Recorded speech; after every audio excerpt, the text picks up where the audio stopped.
Firstly, we'd like to warmly thank all the students who helped with this. Many of our resit students see GCSE Maths as a daunting task and doubt their capacity to succeed at it. They have low mathematical self-efficacy. The aim of the project was to make the experience of resitting GCSE Maths less alarming and more worthwhile. Our students started the year feeling very negative about maths. Most of them didn't like maths or maths lessons. They thought maths could be frightening and tended to give up when they encountered difficulties. They're not alone. The 2012 PISA study found that all over the world maths made a substantial number of students feel helpless and anxious. Students with high anxiety levels had significantly lower test scores, the equivalent of almost 1 year of school. The concept of fixed and growth mindsets was developed by Carol Dweck. The central tenet that people are more likely to do well in their chosen field if they attribute success to hard work rather than innate fixed ability is well supported by research. In the United Kingdom, it's common to have a fixed mindset as regards math.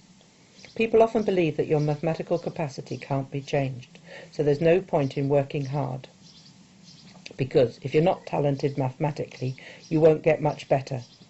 This belief probably contributes to a long tail of underachieving maths students.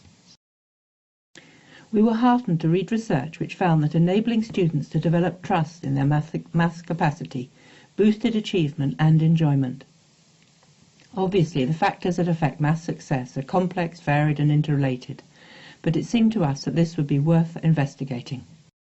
We based our intervention on a MOOC, How to Learn Math for Students, written by Jo Berler and her team at Stanford University. We weren't aware of any more comprehensive guidance on how to develop a maths growth mindset, so it seemed a good place to start. The course assumes that success at maths is due to hard work and effective strategies, rather than innate ability, and that everyone has the capacity to succeed at school-level maths. This is a reasonable assumption for our students, who all have a D. We told our students about the huge impact that beliefs have on achievement, and challenged the idea that some people couldn't do maths. In the first half of the autumn term, we regularly watched and discussed a How to Learn Math video. We quickly had doubts about using the videos, because the students were put off by the cheery US optimism and small details such as math instead of maths. We felt there was a danger of students becoming resistant to the whole idea, so we abandoned the videos and used the key messages. Sometimes we adapted or added to them. We told them that the brain is plastic, new connections are constantly being made. Between the age of 15 and 25 is a time of great flexibility and growth. Take advantage of this. Mistakes are essential. They show you are challenging yourself and learning new things.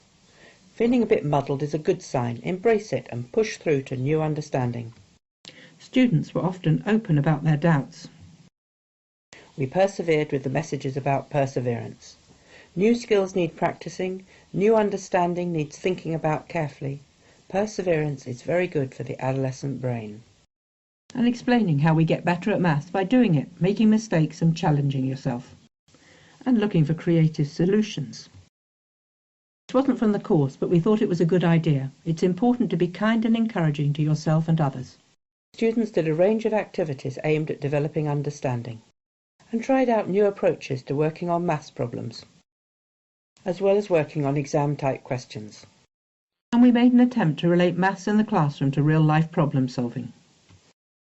But we did less of this as the year progressed. Partly because it was never easy to find topics of general interest, and partly because we all became increasingly focused on the exam. We reminded students about the central messages. For example, when students said they couldn't do something, they were encouraged to put "yet" at the end of the sentence. This wasn't suggested by the How to Learn Math course, but at the beginning of the year, students were asked to think of positive characteristics needed in their chosen careers. They then identified which ones they could develop while they studied maths. This was not discussed again, and so an opportunity to give value to studying maths was lost. The students worked how they felt most comfortable, in small groups, pairs, or alone. We monitored and evaluated the impact of the growth mindset messages in various ways. A questionnaire adapted from the How to Learn Math course was applied pre- and post-intervention. Written and oral feedback from students, post-intervention interviews planned and conducted by the students. There's a link to the students' film at the end of the presentation. In September, December and May, students were asked to write 3 words they thought of when they thought of maths.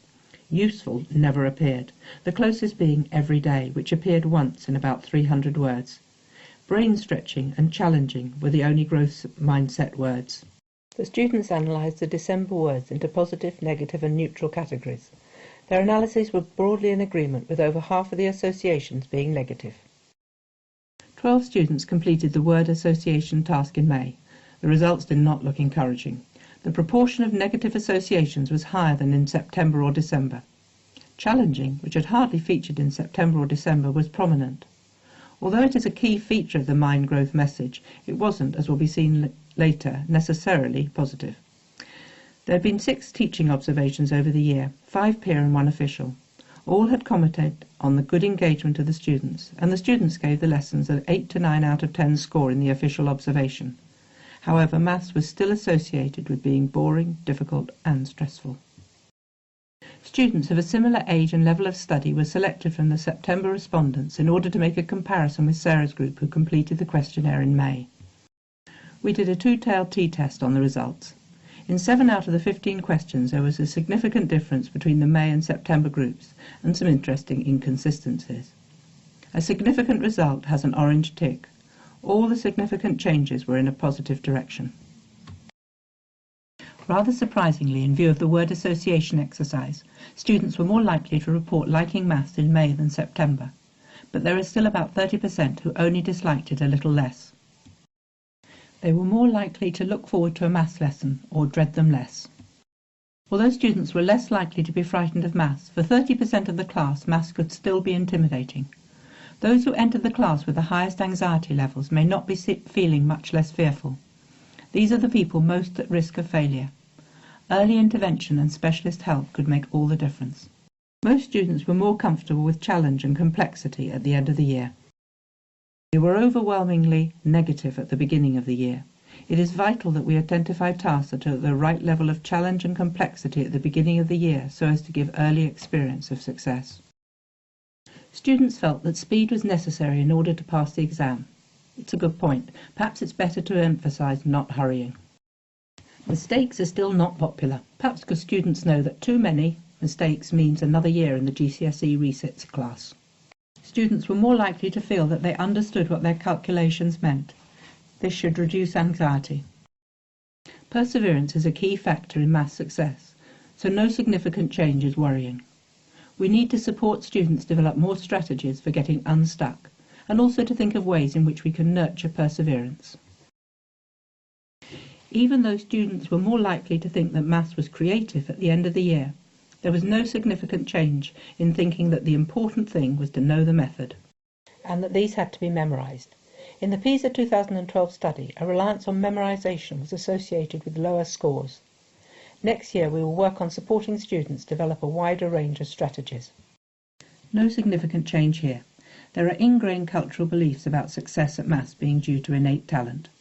Also, people who have dyslexia or another specific learning difficulty may feel strongly that this limits their capacity to improve their basic maths ability. Advocating addressing unhelpful maths beliefs shouldn't mean that specific needs are underestimated or ignored, nor should the wider social context be considered irrelevant. Not a significant difference, but it was only just below the critical value, and it might have been significant if the 3 students who had just returned from an action-packed field trip and an 18-hour coach ride had not been feeling so tired. This is a reminder that the 2 questionnaires are snapshots of students' feelings at a particular moment. Their importance shouldn't be overestimated, but the results serve as useful pointers when considered in the light of other evidence.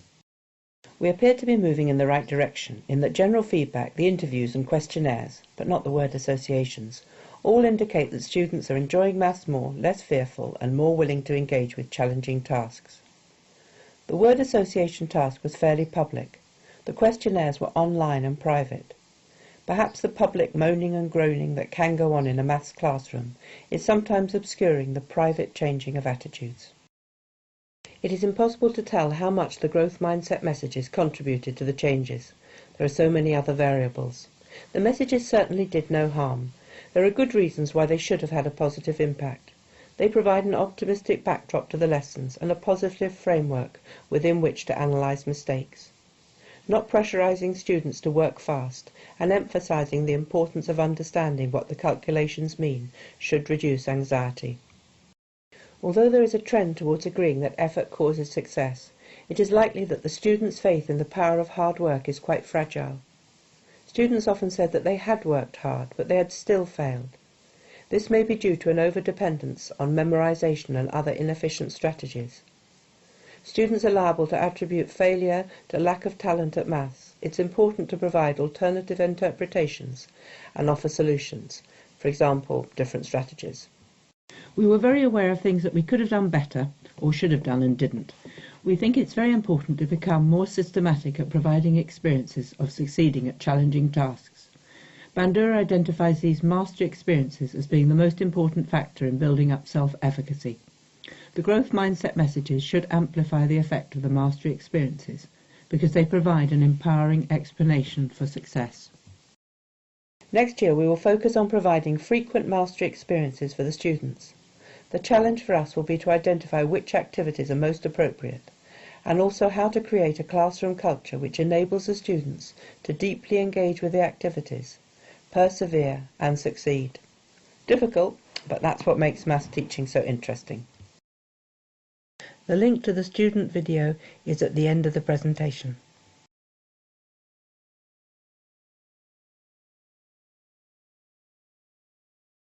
We are nearly on to the best bit, the students talking, but before that a brief word about consent. Most of the data on the students was gathered as part of the normal college data collecting procedures and was anonymous. The students were informed about the purpose of the study and they willingly participated in evaluating the activities. In order to educate the students about the concept of free, prior and informed consent, we conducted, as part of a GCSE activity, a small experiment on reaction times.